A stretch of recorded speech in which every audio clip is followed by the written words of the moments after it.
Young Talk, l'émission où les jeunes ont leur mot à dire.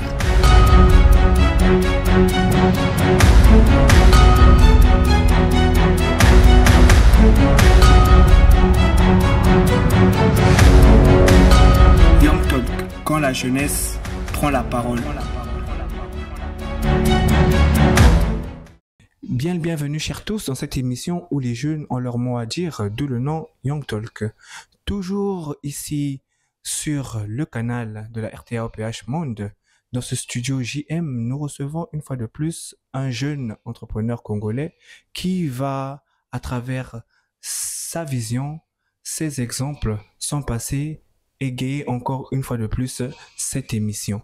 Mais avant qu'il ne puisse se présenter, nous allons d'abord rappeler le thème qui est « Jeune aujourd'hui, responsable demain ».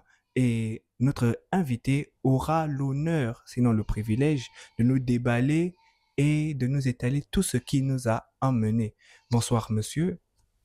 Bonjour monsieur le présentateur. Et bienvenue sur ce plateau de Young Talk. Merci beaucoup. S'il vous plaît, pouvez-vous vous présenter pour ceux qui nous écoutent, mais aussi pour ceux qui nous regardent? Alors moi, c'est Johan Bouémis, un jeune entrepreneur. Ceux qui me connaissent m'appellent par Moana Bakala, Talagwa Zebi.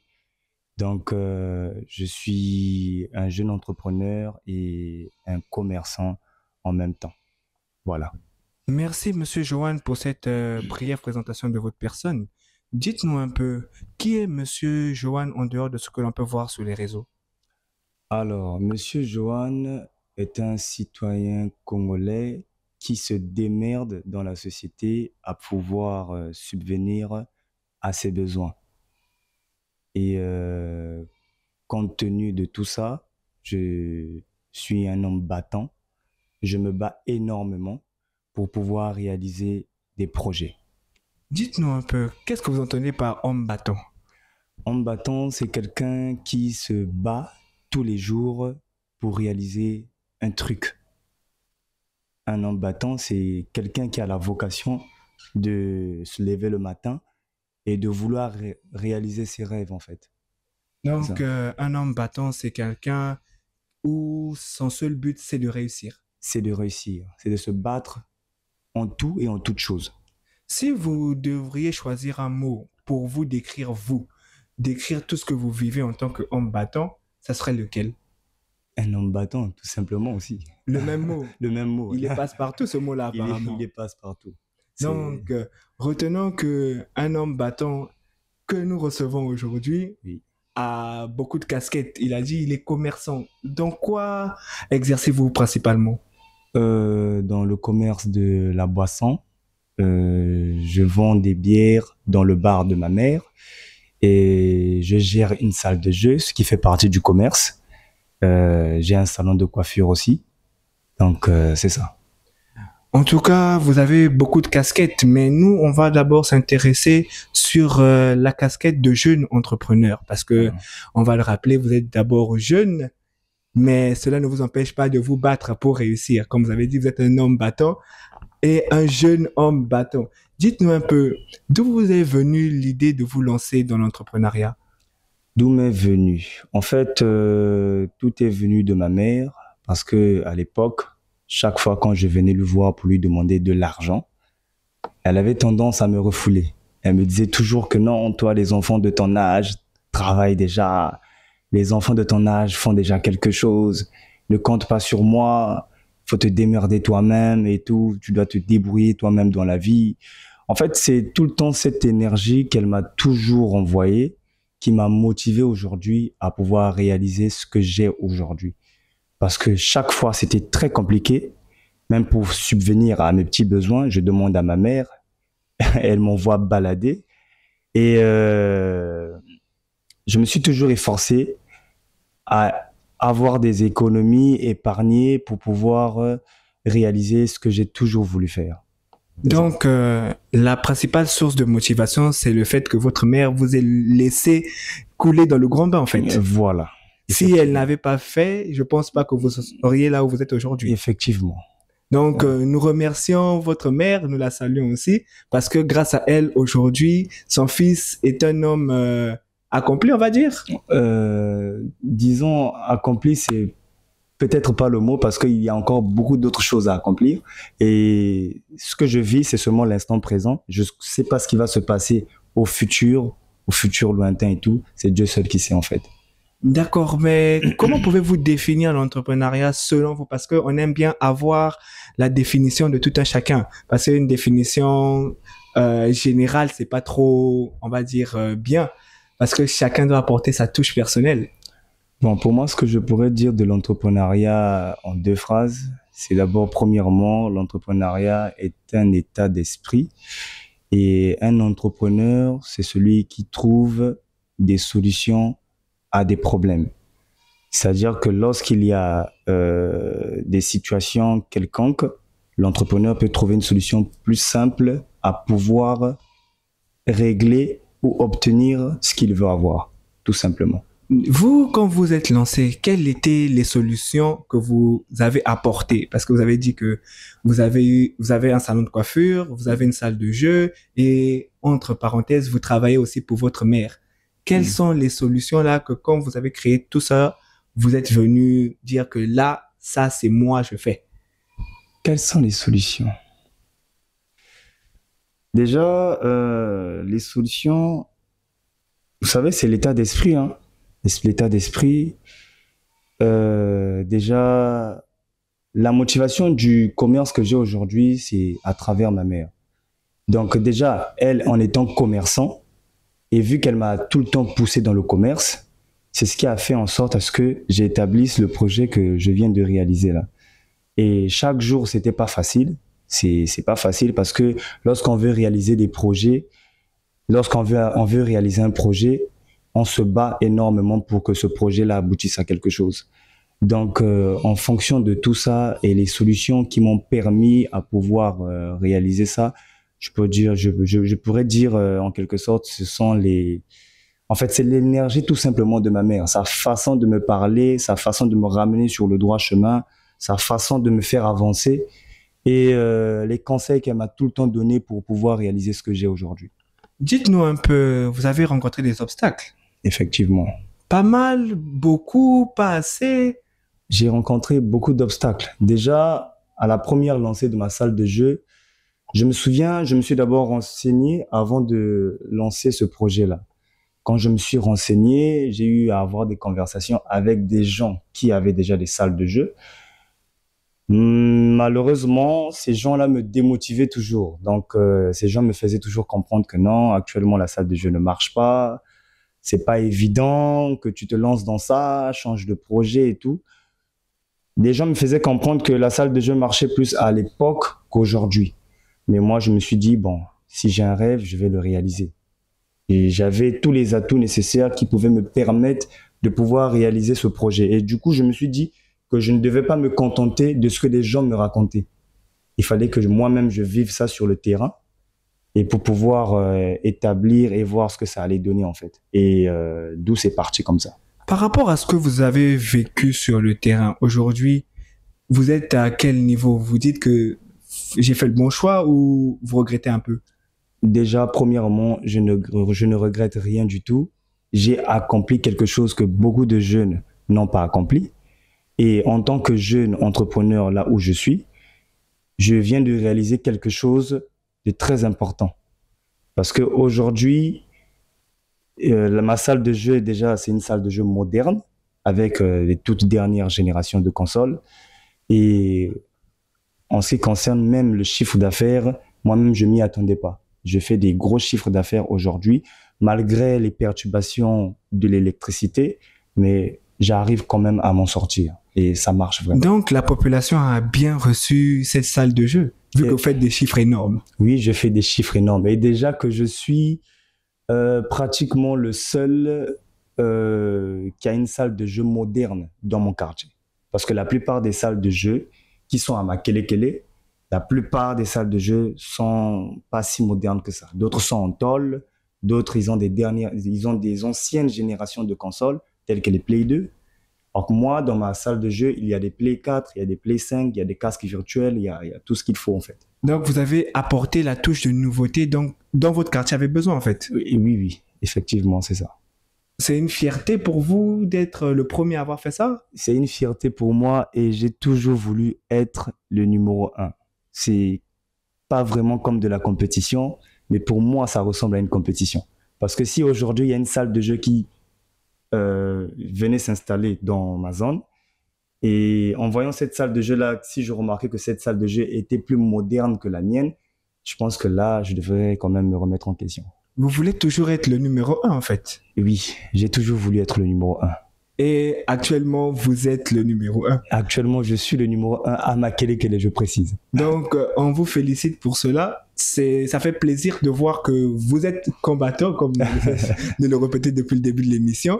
Vous voulez être toujours au-dessus de tout le monde et apparemment, c'est cette mentalité-là qui a fait qu'aujourd'hui, vous êtes là où vous êtes. Et voilà, c'est cette mentalité-là qui a fait en sorte à ce que je sois là aujourd'hui. C'est ça.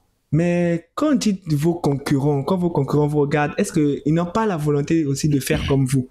Ou c'est même qu'ils vous ont démotivé hier, ils ne sont pas impressionnés de ce que vous faites aujourd'hui? Oh, ils sont beaucoup impressionnés parce que malgré la démotivation qu'ils m'ont donnée, malgré la domination qu'ils m'ont donnée dans le sens où ma salle de jeu ne pouvait pas aboutir à quelque chose, aujourd'hui, ces mêmes personnes-là viennent vers moi pour pouvoir se ravitailler. Par exemple, sur les histoires d'installation des jeux, par exemple. Ils n'ont pas des jeux, parce que dans la zone où je suis pratiquement la salle de jeu qui a plus de jeux que toutes les autres salles de jeu. Vous voyez, c'est comme... oui, effectivement, c'est ça. Donc, ces mêmes gens-là viennent me voir pour craquer des consoles, par exemple, pour installer des jeux. Et ces mêmes gens-là me félicitent, sauf ceux qui sont remplis de haine, en fait. Dites-nous un peu, dans cette salle de jeu, est-ce que les prix sont abordables? Parce que c'est très difficile quand vous avez tout le matériel de mettre un prix qui va vous favoriser vous et qui va aussi favoriser vos clients en fait. Oui, les prix sont abordables. Déjà, pour la plupart des salles de jeu, ceux qui ont des Play 2, généralement le match c'est 50 francs. La PS3, le match, c'est 100 francs et la PS4, le match, c'est 150. Donc, mon prix est identique aux autres salles de jeu.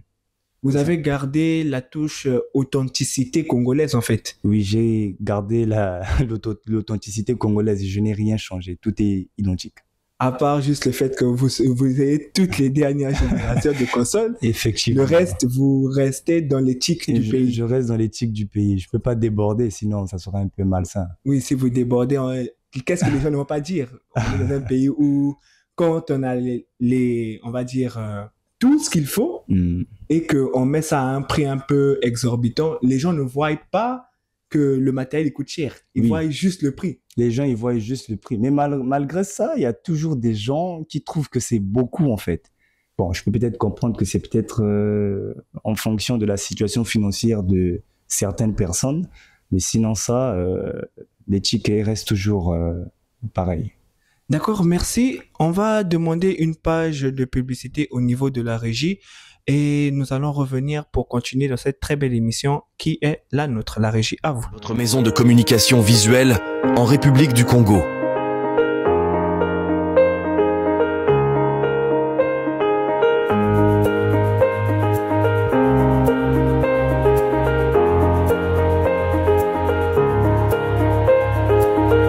Contactez-nous au plus vite sur notre page Facebook Gold Design.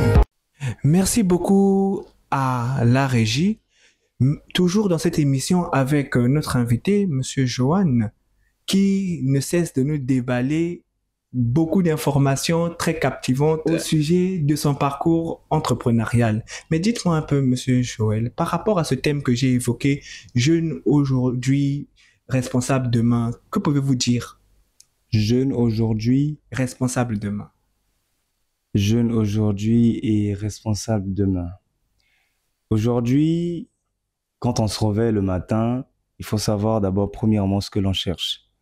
Aujourd'hui, on est jeune et on ne connaît pas ce que l'avenir nous réserve. Et étant donné que nous sommes jeunes, nous devrions faire en sorte à ce que les choses aillent de l'avance.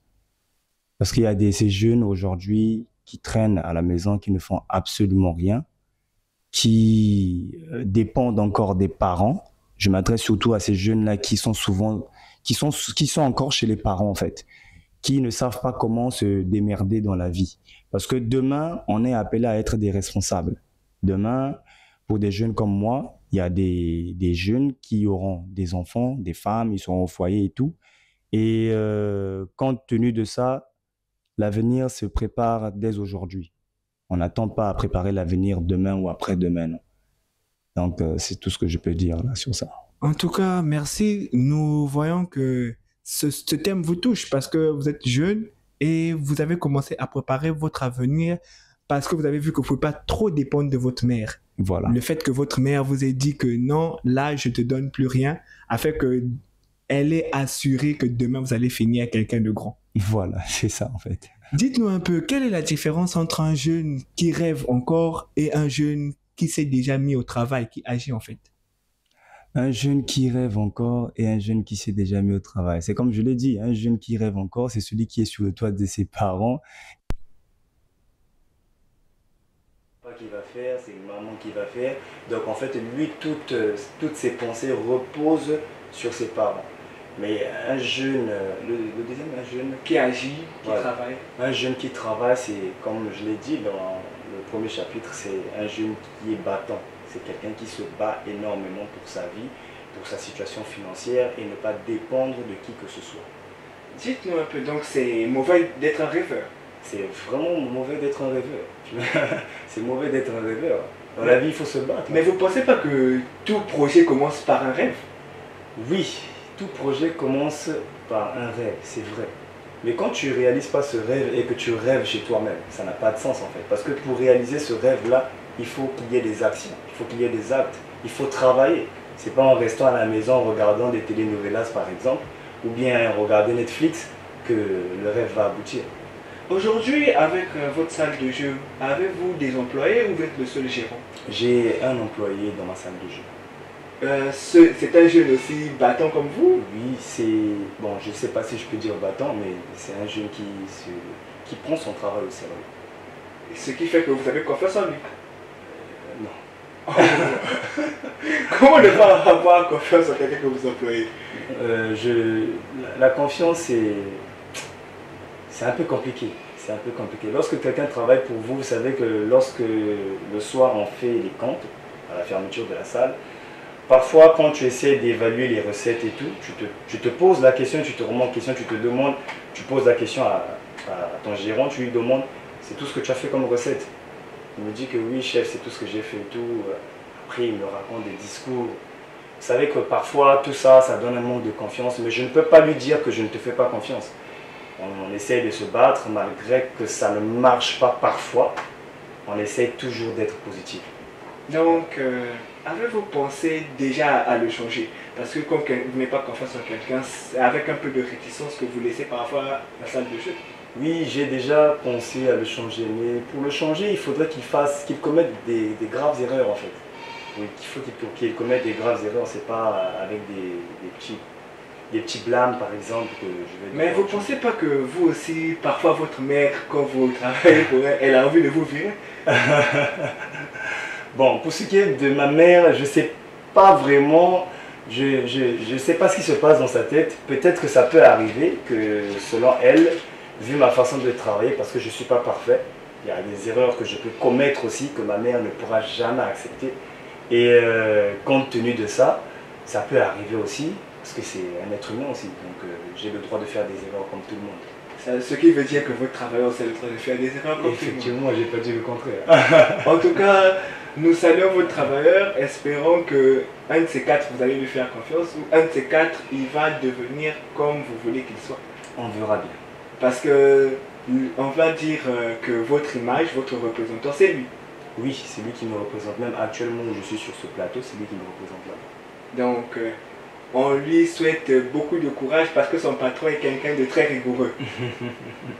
Dites-nous un peu, est-ce que c'est sur les bancs de l'école, à un moment, vous vous êtes déjà imaginé ouvrir votre salle de jeu ou avoir votre propre business? Bon, sur le banc de l'école, vous savez, moi, j'ai grandi avec les PlayStation. Quand on était tout petit, à l'époque, en 2002, on avait un cousin à nous qui revenait de France qui nous avait ramené une PlayStation 2. Et à l'époque là, il n'y avait pas beaucoup de gens qui avaient ça. Et à l'époque là, on vivait au plateau de 15 ans. Et à travers la PlayStation 2, moi j'étais encore tout petit, je pouvais avoir peut-être 7 ans. Et je me rappelle que mon grand frère avait tendance à recevoir ses amis à la maison lorsque les parents sortaient. Et derrière les parents, ses amis se remplissaient dans le salon en train de jouer à la play et tout. D'où est venu où j'ai grandi avec cette mentalité de PlayStation là. Et les années sont passées après, à un moment donné ça ne m'intéressait plus. Mais après, quand je suis venu vivre à Mukondo, c'était en 2016, à l'époque où j'étais à l'université, quand je partais tout le temps à l'école, parce que mon établissement universitaire était juste là à côté, SGAE, et quand je me déplaçais vers le Concomus pour venir à l'école, il y a une salle de jeu que je voyais vers le Concomus qui m'intriguait beaucoup. Et chaque fois, quand je passais par là, je voyais des plasmas, des PlayStation et tout. Je me disais, tiens, le truc aussi m'intéresse bien. Peut-être qu'un jour, je pourrais monter ça. Mais en ce moment-là, quand je me faisais ce genre d'idée, je n'avais pas le budget qu'il faut pour pouvoir m'acheter ces consoles-là. Donc chaque fois quand je partais à l'université, ça arrivait que parfois, j'appelle un pote à moi, on se retrouve dans la salle de jeu et on joue un match. Mais chaque fois que je rentrais dedans, cette salle de jeu m'intriguait beaucoup plus. Je me disais qu'un jour, je ferais aussi la même chose. En tout cas, donc tout est parti d'une vision enfantine, si je peux dire ça comme ça. Voilà, on va dire une vision enfantine. Cette vision a grandi avec vous, même si à un moment, elle s'est retrouvée un peu mise de côté. Voilà. Mais comme on dit, ce qui t'appartient te reviendra toujours. Cette vision-là était toujours là et quand il y a eu les moyens pour le faire, de quoi tout lancer, elle est revenue en force et aujourd'hui, elle perce. Voilà, c'est ça. En tout cas, nous allons demander une dernière page de publicité au niveau de la régie pour revenir à cette émission afin de terminer. La régie.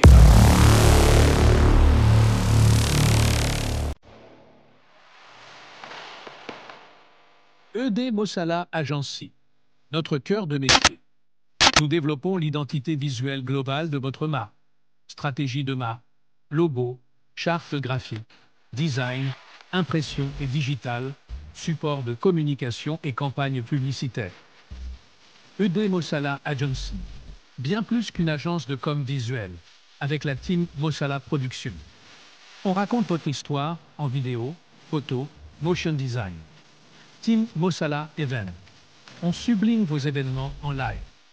Fort de cette structure unique, ED Mossala Agency vous offre une synergie parfaite entre la stratégie, le motion design et l'expérience live. Nous sommes votre partenaire de confiance pour des projets créatifs complets et cohérents, de l'idée à la réalisation. Le meilleur reste à venir. Merci la régie, mais nous avons écouté que vous avez un salon de coiffure à part la salle de jeu. Parce que je me suis beaucoup attardé sur la salle de jeu parce que c'est jeux vidéo, jeunes, vous savez, l'amour inconditionnel que nous avons pour ce genre de trucs. Dites-nous un peu, pour le salon de coiffure, comment vous êtes lancé? Pour le salon de coiffure, l'idée m'est venue aussi de la salle de jeu dont je venais de parler de Mukondo là, parce que dans cette boutique là, il y avait une salle de jeu, un salon de coiffure et un truc de saisie, photocopie et tout. Et chaque fois que je passais par là, ça m'intriguait beaucoup plus. Et je me disais que je vais monter une salle de jeu, un salon de coiffure et tout. Et avant de monter le salon de coiffure, j'ai eu à prendre des renseignements pour savoir comment ça se passe, comment était la rentabilité et tout. Et d'où est venu, j'ai commencé à faire des économies pour acheter des miroirs. J'ai appelé un coiffeur qui m'a orienté sur les outils de la coiffe. Donc tout est parti de là et après je me suis dit, je lance le salon de coiffure, ensuite vient la salle de jeu. Donc aujourd'hui là, vous êtes un homme qui a presque tout lancé, on va dire. Oui, j'ai tout lancé en un moment, on va dire ça. Vous n'avez pas choisi qu'est-ce qu'il fallait prioriser ou pas. Le fait que cette salle de jeu de Mukondo vous a inspiré, tout ça là, automatiquement, dès que vous avez eu de l'argent, vous avez fait les deux. Voilà. À l'image de cette salle là où vous avez donné votre propre touche. Non, j'ai fait à l'image de cette salle. Comme je dis, ça m'intéressait beaucoup. C'était beau à l'intérieur. Quand je rentrais dedans, franchement, c'était vraiment moderne. c'était vraiment moderne. Donc quand j'ai monté mon salon de coiffure, j'ai monté la salle de jeu en même temps. Et quand j'ai monté la salle de jeu aussi, à l'époque là j'avais seulement une seule console, j'avais seulement une PlayStation. Parce que là aujourd'hui j'en ai 12. Mais quand j'ai monté, il y avait seulement une seule console.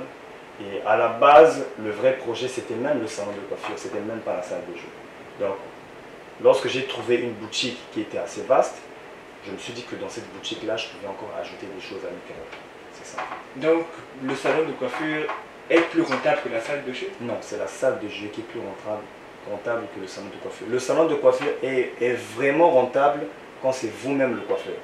Mais quand vous embauchez des employés, des coiffeurs qui vont coiffer pour vous, la rentabilité n'est pas pareille. Parce que la plupart des coiffeurs sont... Je préfère ne pas dire le mot, on va dire n'importe quoi. On va garder ce mot caché. Voilà. Dites-nous un peu, que diriez-vous à un jeune qui pense qu'il est trop tôt pour se lancer? Ce que je dirais à un jeune pour savoir si vraiment il est trop tôt pour se lancer, en fait, il n'a jamais été trop tôt pour se lancer. Parce que je dis toujours que lorsque tu peux avoir un petit budget, tu peux te lancer avec ce petit budget.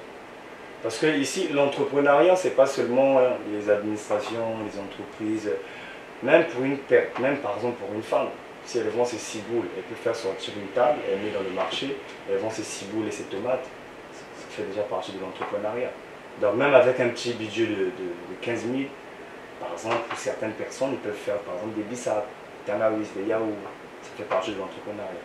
C'est ça. Donc il ne faut jamais baisser les bras ou bien se voir étant comme une personne en te disant que non, là c'est pas le moment et tout. Non. Si tu raisonnes en disant que là c'est pas le moment, ça ne sera jamais le moment. En tout cas, merci. Nous retenons que il n'y a pas d'âge pour entreprendre. Même si un de nos invités nous a dit qu'il faut avoir l'âge légal.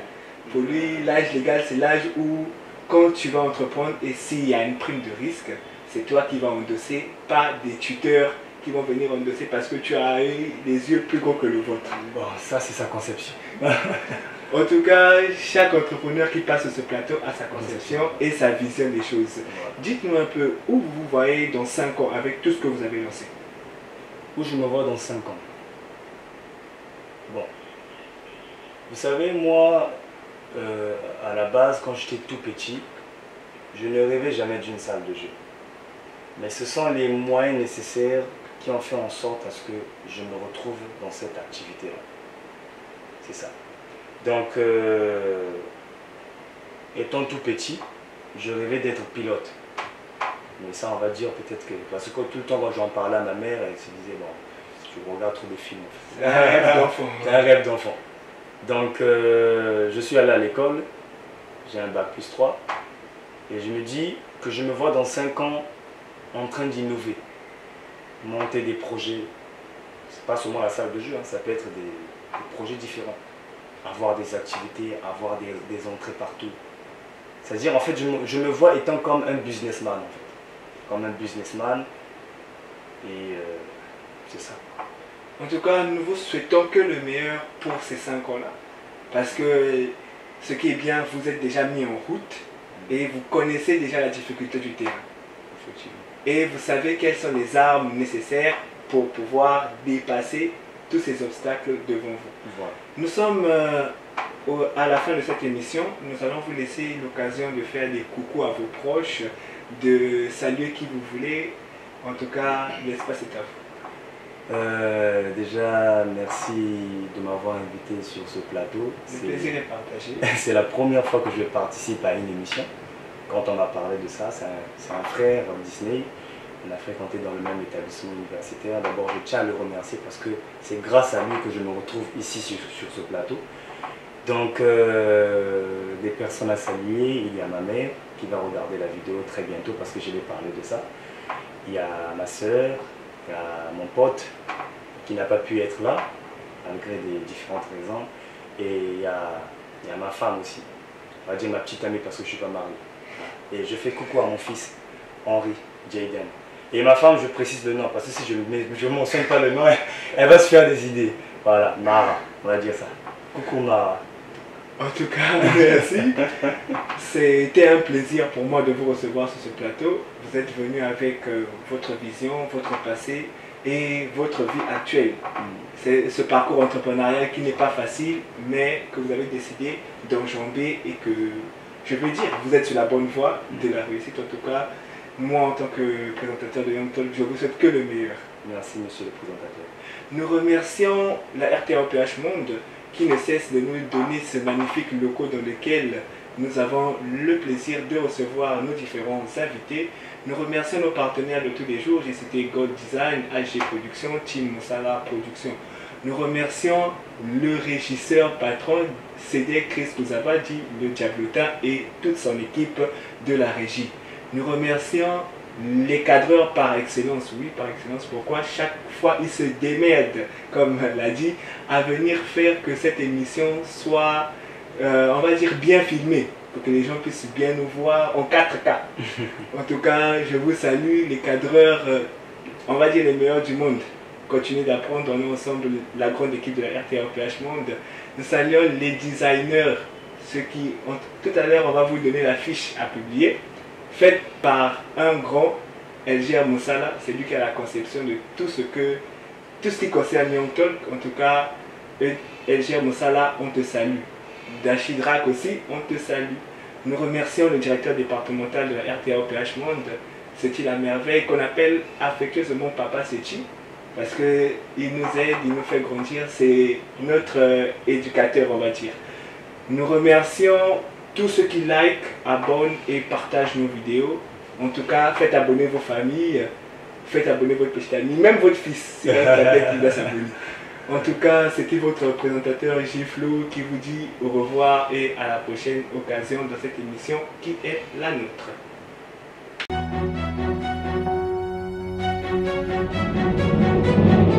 Young Talk, l'émission où les jeunes ont leur mot à dire.